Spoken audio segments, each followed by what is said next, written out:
আমার ছোনু Ponu. Hello guys, আসসালামু আলাইকুম। 2 মাস তো ঢাকাতে ছিলাম, বাসায় ছিলাম না, সবাই জানেন। তো এই যে বাসা আসা পর মনে হয় যে এরা আমাকে আর চিনতেই পারছে না, এমন করছে।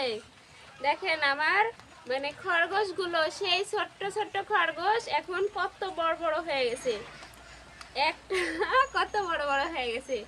তো এটা হচ্ছে মেয়ে খরগোশ, এনার হয়তো বেবি হবে। এই যে পেট অনেক মোটা, বেবি হবে হয়তো। এখন কয় মাস পরে এদের বেবি হয় আমি জানি না, আগে কখনো পুষিনি।